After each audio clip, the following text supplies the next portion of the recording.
ይጠፉ ይሆናል እንጂ ክርስትና አትጠፋም፣ ቤተ ክርስቲያን አትጠፋም። እዚህ ሀገር ላይ ሃይማኖት ጦርነት ተነሳ ማለት መቆሚያ የለውም። ተሰብስቤ በአማረ ቅኔ እያልኩ ዘምራለሁ ብለህ አስበህ ከሆነ ተሳስተሃል። ጭዳ አጠገብ ቆመው ክብሪት የሚጭሩ ሰዎች አሉ። ጭዱ ሲለኩሱት ምን እንደሚነድ የማያውቁ ክርስቲያንን የገፉት ሁሉ ማይረባ ሞት ነው የሞቱት። ሄሮድስ ተልቶ ሸቶ ነው የሞተው። በዘመነ ሰማዕታት ክርስቲያኖችን ሲያርድ የነበረው ኔሮን ቄሳር አብዶ ከገዛ ከተማ ወጥቶ ለምኖ በልቶ ነው የሞተው። በማይረባ ሞት ነው የሞተው። እስከ ዛሬ ድረስ ቤተ ክርስቲያንን የገፋ ሰው እረፍት አግኝቶ አያውቅም። በመሳሪያ የተመለሱት ሊቃነ ጳጳሳት ነገሩ ሰላም ነው፣ ምንም የተፈጠረ ነገር የለም ብለው ከዞኑ በሬ ተቀብለው ተመልሰው መጥተዋል።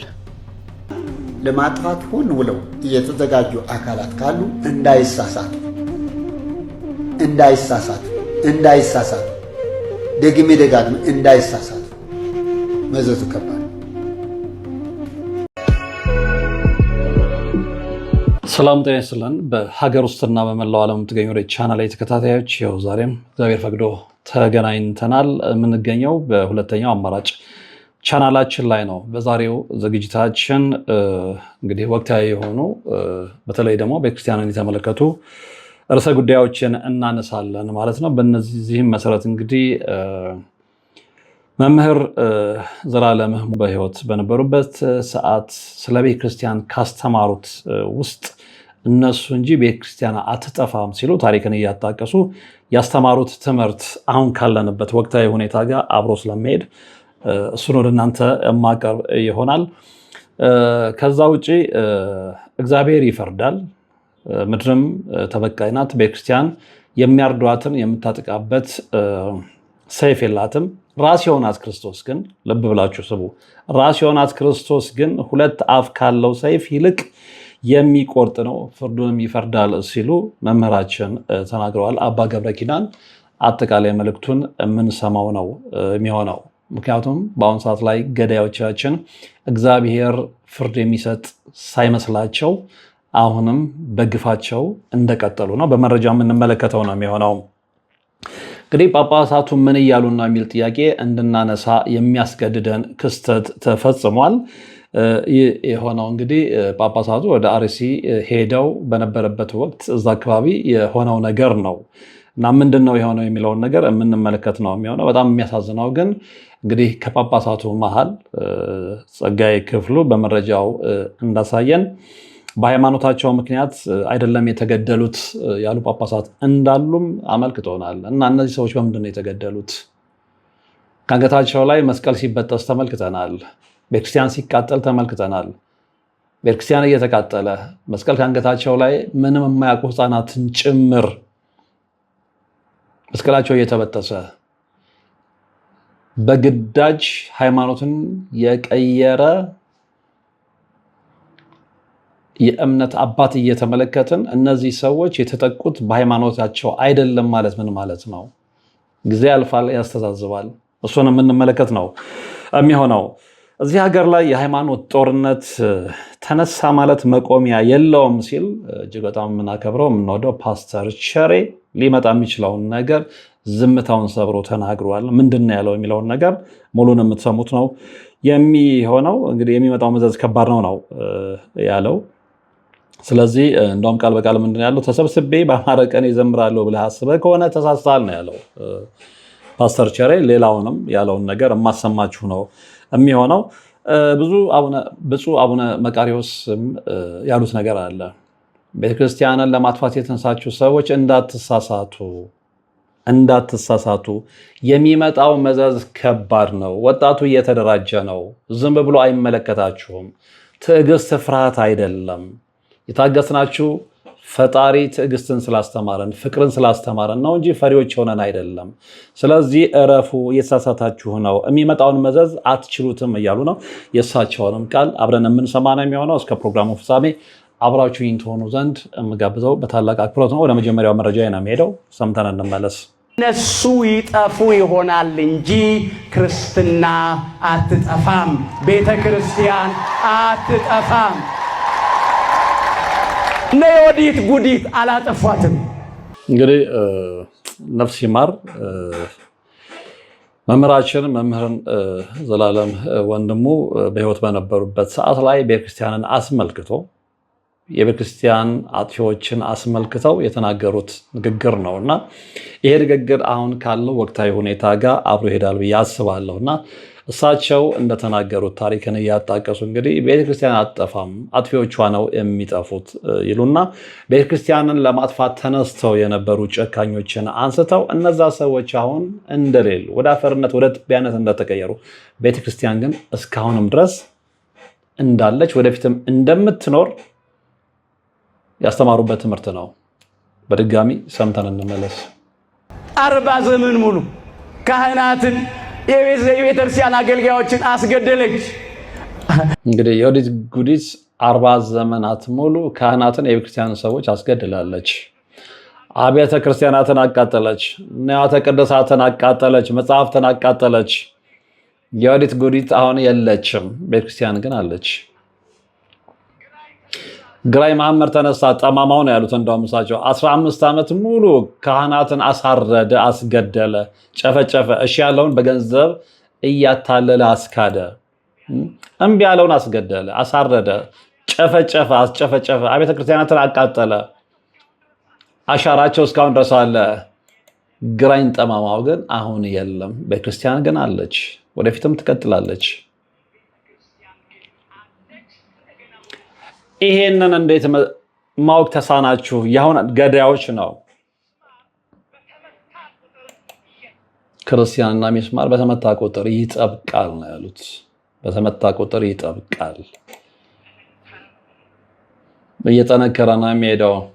መከራ ያጠነክራል፣ ፈተና ያጠነክራል። ክርስቲያናትን አቃጠለች፣ ንዋያተ ቅድሳቱን አቃጠለች፣ መጻሕፍትን አቃጠለች። ጉዲት ዮዲት የለችም፣ ቤተክርስቲያን ግን አለች። ግራኝ ተነሳ ጠማማው 15 ዓመት ሙሉ ካህናትን አሳረደ፣ አስገደለ። እሺ ያለውን በገንዘብ እያታለለ አስቃደ፣ እምቢ ያለውን አስገደለ። አብያተ ክርስቲያናትን አቃጠለ፣ መጻሕፍትን አቃጠለ። አሻራቸው እስካሁን ድረስ አለ። ግራኝ ጠማማው የለም፣ ቤተ ክርስቲያን ግን አለች፣ እንደገናም ወደፊት ትኖራለች።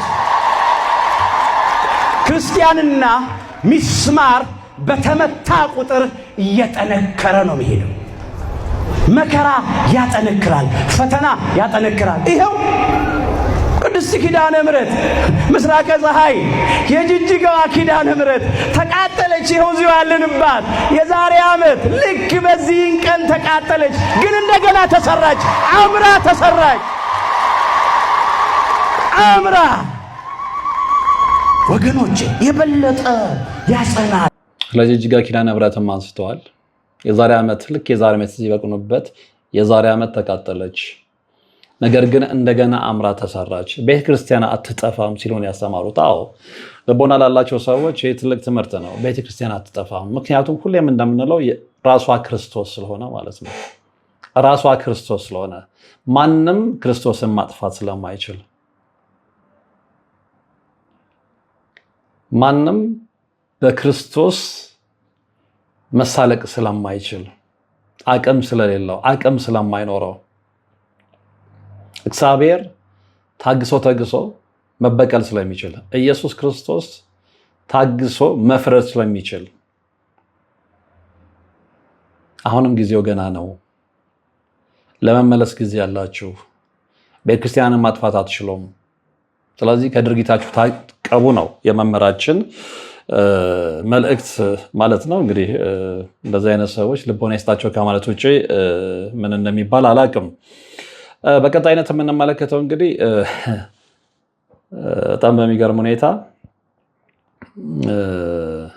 መምህራችን የምናከብራቸው የምንወዳቸው አባ ገብረ ኪዳንም እየሆነ ያለውን ነገር በደንብ አብራርተው ተናግረዋል እና እግዚአብሔር ይፈርዳል፣ ምድርም ተበቃይ ናት ነው ያሉት። አሁን ብዙ ሰዎች ምድር ተበቃይ አትመስላቸውም እና ቤተክርስቲያን የሚያርዷትን የምታጠቃበት ሰይፍ የላትም። ራስ የሆናት ኢየሱስ ክርስቶስ ግን ሁለት አፍ ካለው ሰይፍ ይልቅ የሚቆርጥ ነው፣ ፍርዱንም ይፈርዳል። ስለዚህ ተጠንቀቁ ነው። ስለዚህ ተጠንቀቁ።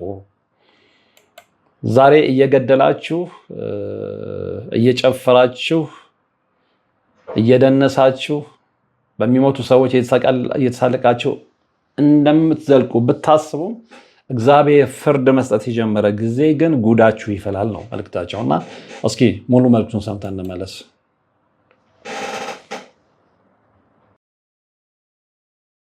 እግዚአብሔር ይፈርዳል፣ ምድርም ተበቃይ ናት። ቤተ ክርስቲያን የሚያርዷትን የምታጠቃበት ሰይፍ የላትም። ራሷ ኢየሱስ ክርስቶስ ግን ሁለት አፍ ካለው ሰይፍ ይልቅ የሚቆርጥ ነው። ፍርድንም ይፈርዳል፣ ጠላቶቹንም ይበቀላል። ይህ በብሉይ ኪዳን ብቻ የተደረገ አይደለም። በሐዲስ ኪዳን ቤተ ክርስቲያንን የገፉት ሁሉ ማይረባ ሞት ነው የሞቱት። ይሄ በብሉይ ኪዳን ብቻ የተፈጸመ አይደለም። በሐዲስ ኪዳንም ቤተ ክርስቲያን የገፉ ሁሉ የማይረባ ሞት ነው የሞቱት ይሉና ታሪክን ያጣቅሱልናል። እንስማ። ሄሮድስ ተልቶ ሸቶ ነው የሞተው። በዘመነ ሰማዕታት ክርስቲያኖችን ሲያርድ የነበረው ኔሮን ቄሳር አብዶ ከገዛ ከተማ ወጥቶ ለምኖ በልቶ ነው የሞተው። በማይረባ ሞት ነው የሞተው። እስከ ዛሬ ድረስ ቤተ ክርስቲያንን የገፋ ሰው እረፍት አግኝቶ አያውቅም።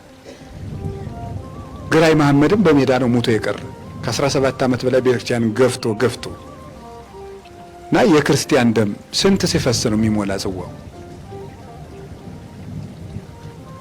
አይበቃም ወይ?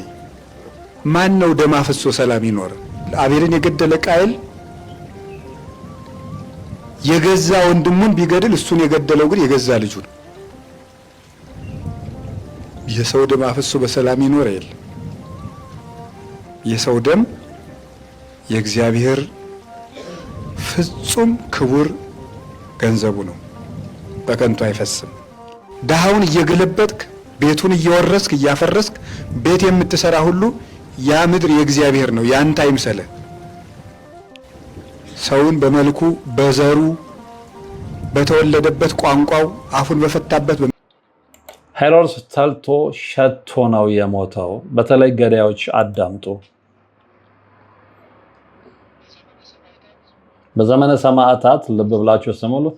ክርስቲያኖችን ሲያርድ የነበረው ኔሮን ቄሳር አብዶ ከገዛ ከተማ ወጥቶ ለምኖ በልቶ ነው የሞተው። ቤተክርስቲያን ስለገፋ የማይረባ ሞት፣ የውሻ ሞት ነው የሞተው።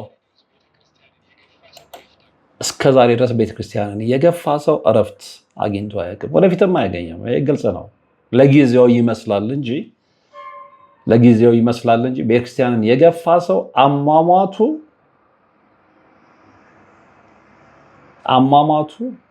የውሻ አሟሟት እንደሆነ ታሪክን ጠቅሶ አስተምረውናል።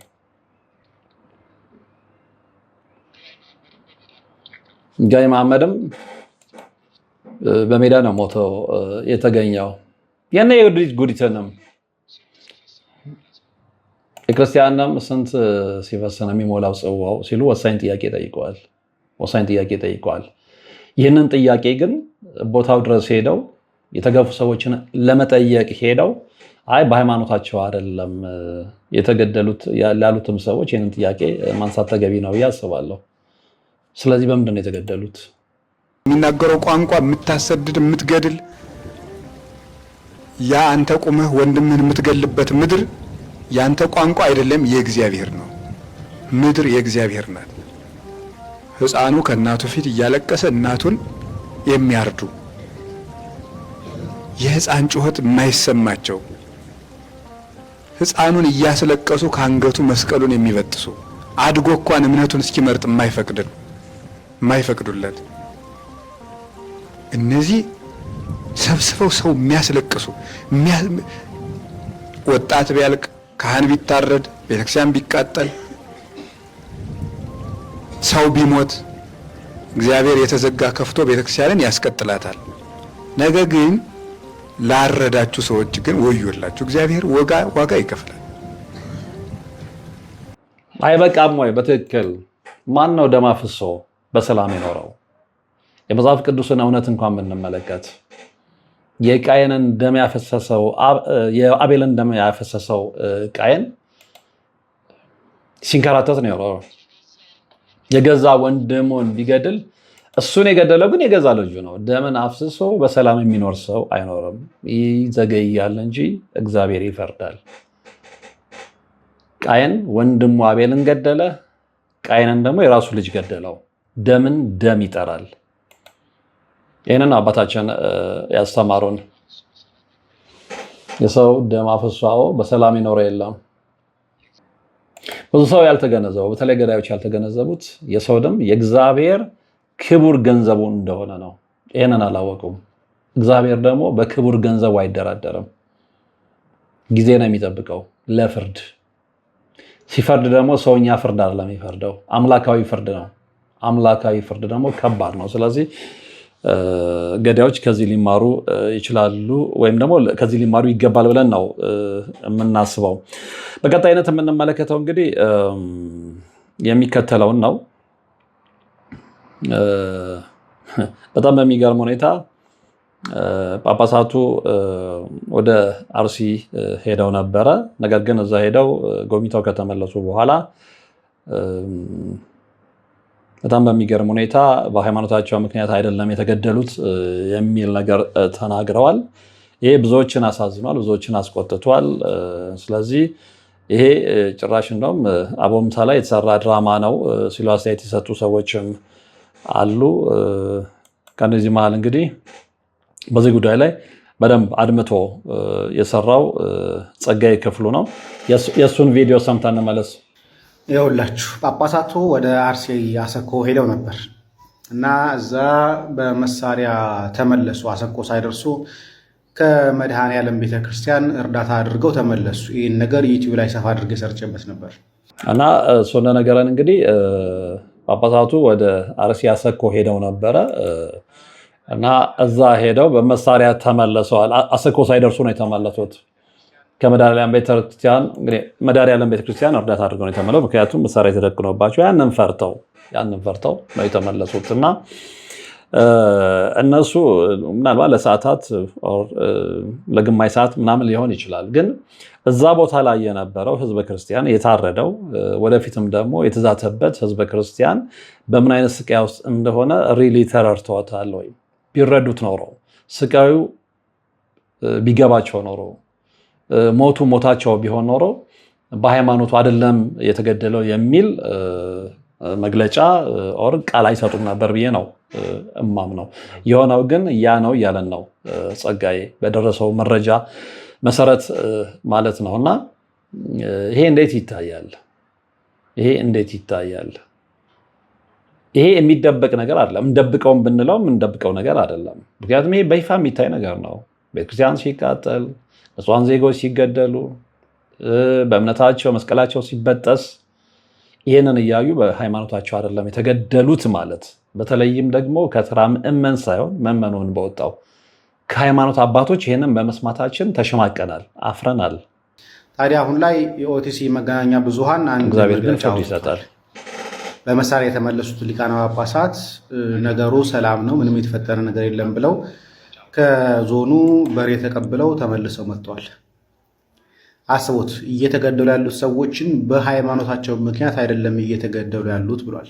በጣም በሚገርም ሁኔታ የኦቲሲ መገናኛ ብዙሃን መግለጫም ጸጋዬ አያይዞ ነግሮናል። እንግዲህ ምንድነው የሚለው? በመጨረሻም ብፁዕ ጠቅላይ ስራ አስኪያጁ ለተፈናቀሉ ወገኖች የተዘጋጀውን እርዳታ ለሀገረ ስብከቱ ሊቀ ጳጳስ ለብፁዕ አቡነ ኤልያስ አስረክበዋል። በዚሁ ጊዜ የአቦምሳ ከተማ የሀገር ሽማግሌዎች እና አባገዳዎች ብፁዓን አባቶችን እንኳን ደህና መጣችሁ በማለት በሀገሩ ባህል መሰረት የሰንጋ ስጦታ ካበረከቱ በኋላ የደረሰውን ጉዳት በመኮነን ልብ አድርጉ ህዝቡ በስምምነት በአንድነትና በመቻቻል የኖረና ወደፊትም የሚኖር ህዝብ መሆኑን ጠቅሰው የተፈጠረውን ችግር ሃይማኖታዊ መልክ ለማስያዝ የሚደረገው ጥረት ተገቢነት የሌለው ነው ብለዋል። በንጹሃን ዜጎች ህልፈት መሳለቅ አይሆንም ወይ? በታረዱ ዜጎች ሞት መሳለቅ አይሆንም ወይ? በጣም በሚገርም ሁኔታ እንግዲህ በሬ በስጦታ እንደተሰጣቸውና ያንን በሬ ደግሞ እዛ አካባቢ ያለው ማህበረሰብ ወይ ሽጦ እንዲከፋፈል ወይ ደግሞ አርዶ እንዲጠቀምበት ትእዛዝ አስተላልፈዋል ነበር የተባለው። ግን ያ በሬ የመጣው እነሱ ፎቶ እንዲነሱበት ነው እንጂ ለማህበረሰቡ አይደለም በሚል እንደገና ተመልሶ ልኳንዳ ቤት ቆሟል የሚል መረጃም ወንድማችን ጸጋዬ ክፍሉ ነግሮናልና ሰዎች በዚህ ደረጃ ከሰው ጋር ግድ የለም። በዚህ ደረጃ ከእግዚአብሔር ጋር መጣላት ያዋጣል ወይ? በንጹሃን በግፏን ደም ላይ መዘባበት ያዋጣል ወይ? መሳለቅ ያዋጣል ወይ? ራስ ላይ እስካልተመጣ ድረስ፣ የራስ ስልጣን እስካልተነካ ድረስ፣ የራስ ጥቅም እስካልተነካ ድረስ ስለሌላው ሞት ምን አገባኝ አይነት ምላሽ በተለይ ከአባቶች መስማት አያናድድም? አያበሳጭ? አያሳምመም ወይ? አያሳምመም ወይ? አሁንም ፍርድ የምንጠብቀው ከእግዚአብሔር ነው፣ ከአንድ አምላክ። የጸጋዬን መረጃ እንቀጥል። ከዚህ መረጃ ውጭ ይህንንም አጋርቶናል። እስኪ ሰምተነው እንመለስ። ወደ ጎቤሳ ደገሉ መድኃኔዓለም እንሂድ። ይህ ሽርካ ላይ ነው። ጎቤሳ ደገሉ መድኃኔዓለም ይባላል። የኦርቶዶክሳውያን ጭፍጨፋ ዛሬ ከቀኑ 5 ሰዓት ጀምሮ የተኩስ እርምታ ነበር። ከዛሬ 2 ዓመት በፊት ከ200 በላይ ምዕመን የተገደለባት ቦታ ነው። ቴሌግራም ላይ ከ2 ዓመት በፊት የነበረውን ፎቶ ለቅቄላችኋለሁ። ላይ ይህን ማሳየት ስለማልችል ነው። ቴሌግራም ላይ ጸጋዬ ክፍሉ በአማርኛ የሰማችሁት ነው። እንግዲህ እዚህ ላይ እሱ በበቂ ሁኔታ ስላብራራው በበቂ ሁኔታ መረጃውን ስላጋራን የምጨምረው ነገር የለም። ወደ ሌላ መረጃ ነው የሚሄደው። ቀጣዩ መረጃ እንግዲህ የምንወደው የምናከብረው ፓስተር ቸሬ ዝምታውን ሰብሮ ያስተላለፈውን መልእክት ነው የምንመለከተው እና በዚህ መልእክቱ ፓስተር ቸሬ ምንድን ነው ያለው? እዚህ ሀገር ላይ የሃይማኖት ጦርነት ተነሳ ማለት መቆሚያ የለውም። ልብ አድርጎ ተሰብስቤ በአማረ ቅኔ እዘምራለሁ ብለህ አስበህ ከሆነ ተሳስተሃል። ጭድ አጠገብ ቆመው ክብሪት የሚጭሩ ሰዎች አሉ ሲል ነው ያስጠነቀቀው። አዎ እንደዚህ አይነት ጅሎች ስለበዙ ነው ሀገር ሰላም ያጣቸው። እንደዚህ አይነት ሞሮች ስለበዙ ነው ሀገር እየታመሰች ያለችው። አዎ ከታሪክም እንደተገነዘብነው በሃይማኖት ጦርነት ምን ያህል ሀገራት እንደጠፉ ታሪክ ይነግረናል። ደንቆሮች ካልሆነን ታሪክ ያስተምረናል። ደነዞች ካልሆነን ግን ያንን እውነት ክደን ነው አሁን እየተባላን ያለ ነው፣ እየተራረደን እየተላለቀን ያለ ነው። ጭካኔያችን መስመር ያለፈው እና ይሄ ግን ዋጋ ያስከፍላል። ይሄ ግን ዋጋ ያስከፍላል። እስኪ ሙሉን ከራሱ ከፓስተር ቸሬ አንደበት ሰምተን እንመለስ። ሀገር ላይ ሃይማኖት ጦርነት ተነሳ ማለት መቆሚያ የለውም። ተሰብስቤ በአማረ ቅኔ እያልኩ ዘምራለሁ ብለህ አስበህ ከሆነ ተሳስተሃል። ጭድ አጠገብ ቆመው ክብሪት የሚጭሩ ሰዎች አሉ። ጭዱ ሲለኩሱት ምን እንደሚነድ የማያውቁም። ጠላችሁም ፍርድ ይዘገይ ይሆናል እንጂ ይመጣል። እግዚአብሔር ተከፋ። ለምን? ፍርድ ስለሌለ። እውነት አደባባይ ላይ ወድቋል። ፍርድ የለም። ከፋው። እናንተም ሰፈር ቁጥር ሆኗል ሰው። አሁን ኢትዮጵያ ውስጥ እየተለመደ ያለው ይሄ ቁጥር። ድሮ አንድ ሰው ሞተ ሲል ሞት ብርቅ ይገርም። አሁን ስንት ሰው በቂ ለሰማችሁት ነው እንግዲህ። ስለዚህ ይሄንን አደጋ ተገንዝቦ ምክንያቱም እሳት ሲመጣ ሰው መርጦ ስለማይቃጠል ጥይት ሲዘንብ ሰው አማክሮ ሰው ስለማይመታ የክፋት ጠንሳሾችም ይሄንን ተገንዝበው ከድርጊታቸው ሊታቀቡ ይገባል። ኦፍኮርስ ይሄንን እኛ እንበል እንጂ እነሱ ግን ከድርጊታቸው እንደማይታቀቡ እንግዲህ በየቲክቶኩ ላይ እየወጡ የሚሰጡትን መግለጫ የሚናገሩትን ነገር እየሰማን ነው። የሚሆነውን ነገር በጋራ ወደፊት የምንመለከተው ነው የሚሆነው። በመጨረሻ እንግዲህ የብፁዕ አባታችን አቡነ መቃርዮስን ማስጠንቀቂያ ነው የማቀርብላችሁ። እሳቸውም እንግዲህ ከወቅታዊ ሁኔታ ጋር በተገናኘ እጅግ ወሳኝ የሆነ ምናልባት ልቦናውን ከፍቶ ለሚያዳምጥ ጠቃሚ የሆነ ምክርና ማስጠንቀቂያ ነው ያስተላለፉት። የሚመጣው መዘዝ ከባድ ነው። ወጣቱ ዝም አይልም። ስለ ቤተክርስቲያን ሲል ዝም አይልም። እየተደራጀ ነው። ስለዚህ ቤተክርስቲያንን ለማጥፋት የተነሳችሁ ሰዎች እንዳትሳሳቱ እያሉ ነው። የሚሰማቸውን ካገኙ እንዳትሳሳቱ። ምክንያቱም እናንተ እንደምትገምቱት ቀላል አይደለም። እናንተ እንደምትገምቱት በቃ ዝም ብላችሁ እንደፈለጋችሁ የፈለጋችሁትን ገላችሁ ተረጋግታችሁ የምትቀመጡበት ሁኔታ አይደለም የሚፈጠረው። ዋንጫው ሞልቶ ሲፈስ ከአቅማችሁ በላይ የሆነ ነገር ልታስተናግዱ ትችላላችሁ፣ ታስተናግዳላችሁ ነው እያሉ ያሉት። የሚሰማቸው ከተገኘ ከራሳቸው አንደበት ሰምተን እንመለስ። አሁን እያሰረኝ ነው ያለው የሚመጣ መዘዝ ክንከባ ወጣቱ ዝም አይልም። አሁን እየተደራጀ ነው ያለው። ህዝበ ክርስቲያኑ እየተደራጀ ነው ያለው። እቺ ቤተክርስቲያን ለማጥፋት ሆን ብለው እየተዘጋጁ አካላት ካሉ እንዳይሳሳቱ ደግሜ ደጋግሜ እንዳይሳሳቱ መዘዙ ከባድ። ከተቀሰቀሱ እኮ መመለሻ የለው፣ መብረጃ የለው። እኛ እኮ እያበረን ነው፣ ተው ነው የምንለው። እንደነሱ ቀስቀሳ፣ እንደነሱ ማስፈራሪያማ አቤት አቤት አቤት አቤት አቤት። እኔም ነግሬሃለሁ፣ ፈሪ አባት አይደለም። ወደዚያ እንደሰማችሁት ነው። በእርግጥም አባታችን እንዳሉት ይሄ ነገር በዚሁ የሚቀጥል ከሆነ የሚመለከታቸው አካላት ጣልቃ ገብተው ሀይ የማይሉ ከሆነ ውጤቱ መልካም እንደማይሆን መገመት ያን ያህል ከባድ አይሆንም። እንግዲህ ለዛሬ ወደ እናንተ ያደረስኳቸው ወቅታዊ መረጃዎች የተከታተላችኋቸው ነበሩ። በቀጣይም እንዲሁ በሀገራዊ እና ወቅታዊ ሁኔታዎች የምንገናኝ ነው የሚሆነው። እስከዛው ግን በያላችሁበት ሰላም